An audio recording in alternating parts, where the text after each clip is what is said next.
Good morning po! 30 minutes walking po uli. It's good for the heart. Kaya sa mga taong in love po dyan at walang love, try nyo rin po itong walking. Siguradong may in love po kayo. Ito po ang view ng aking nilalakaran araw-araw. Shoutout po pala kay Tito Jarsen Biray dyan sa New York, USA. Nagpapa-shoutout po siya. Ingat, Tito Jarsen. We miss you.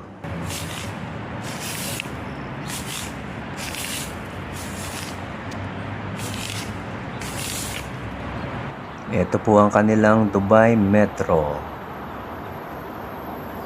At ang mga kasama kong nagwo-walking.